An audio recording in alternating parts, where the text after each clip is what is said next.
selamat pagi. Pertama-tama yang saya hormati Ibu dosen pengampu kami, Ibu Dr. Nur Aisyah, SEMM. Di sini perkenalkan nama saya Tesalonika Tambunan dengan NPM 248320159. Materi yang saya akan bawakan yaitu yang berjudul Kebijakan Moneter dan Kebijakan Fiskal. Pendahuluan. Kebijakan moneter dan kebijakan fiskal merupakan dua instrumen penting dalam menjaga stabilitas dan pertumbuhan ekonomi suatu negara. Kebijakan moneter dijalankan oleh bank sentral untuk mengatur jumlah uang beredar dan suku bunga, sedangkan kebijakan fiskal dilakukan oleh pemerintah melalui pengaturan penerimaan dan pengeluaran negara. Keduanya berperan dalam mengatasi inflasi, pengangguran, dan menjaga keseimbangan perekonomian nasional. Dan selanjutnya yaitu pengertian dari kebijakan moneter. Kebijakan moneter adalah kebijakan yang dilakukan oleh bank sentral atau misalnya Bank Indonesia untuk mengatur jumlah uang yang beredar dan tingkat suku bunga di suatu negara. Tujuan utamanya adalah untuk menjaga stabilitas harga, mengendalikan inflasi, menjaga kestabilan nilai tukar, dan mendorong pertumbuhan ekonomi. Yang kedua, pengertian kebijakan fiskal. Kebijakan fiskal adalah kebijakan yang dilakukan oleh pemerintah melalui pengaturan penerimaan negara atau pajak, pengeluaran negara atau belanja negara untuk mempengaruhi perekonomian. Tujuannya adalah untuk menjaga stabilitas ekonomi, mengatasi pengangguran, mempercepat pertumbuhan ekonomi, dan menciptakan pemerataan pendapatan. Nah, yang ketiga, jenis-jenis kebijakan moneter dan kebijakan fiskal. Jenis-jenis kebijakan moneter atau kebijakan moneter ekspansi untuk menambah jumlah uang beredar saat ekonomi lesu. Contohnya, menurunkan suku bunga membeli surat berharga. Kebijakan moneter kontraktif untuk mengurangi jumlah uang beredar saat inflasi tinggi. Contohnya, menaikkan suku bunga menjual surat berharga. Jenis-jenis kebijakan fiskal. Kebijakan fiskal ekspansif untuk mendorong pertumbuhan ekonomi dengan menambah belanja pemerintah untuk menurunkan pajak. Contohnya, pembangunan infrastruktur besar-besaran. Kebijakan fiskal kontraktif untuk mengendalikan inflasi dengan mengurangi belanja pemerintah atau menaikkan pajak. Contohnya, pemotongan subsidi atau penundaan proyek. Selanjutnya, analisis SWOT, kekuatan, kelemahan, peluang, dan ancaman. Kebijakan moneter atau strength. Yang selanjutnya yaitu analisis SWOT, kekuatan, kelemahan, peluang, dan ancaman. Kebijakan moneter, strength atau kekuatan, cepat mengendalikan inflasi dan stabilkan nilai mata uang.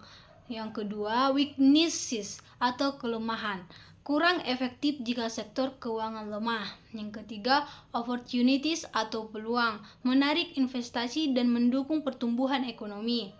Yang keempat, threats atau ancaman, inflasi tinggi jika uang beredar berlebihan terpengaruh ekonomi global.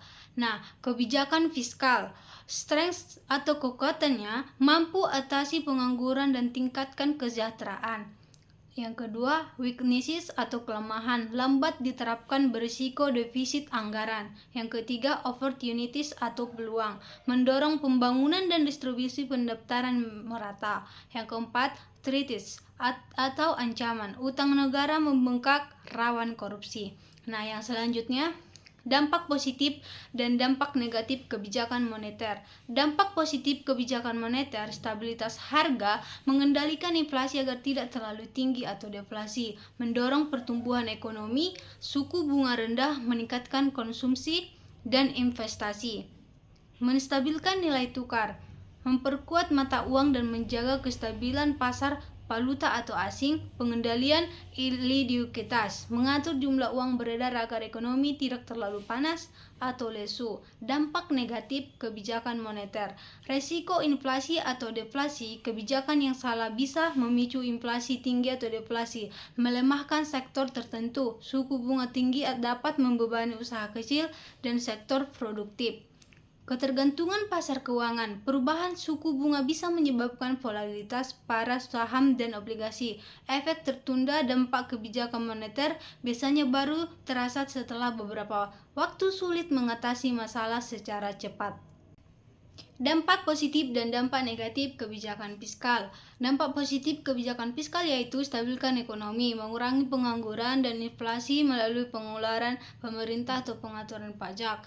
Dorong pertumbuhan, investasi pemerintah meningkatkan permintaan dan menciptakan lapangan kerja. Redistribusi pendaftaran, pajak dan bantuan sosial mengurangi kesenjangan sosial. Dampak negatifnya kebijakan fiskal yaitu defisit atau utang. Pengeluaran besar tanpa penerimaan cukup bikin utang negara membengkak. Inflasinya terlalu banyak belanja bisa sebabkan harga naik.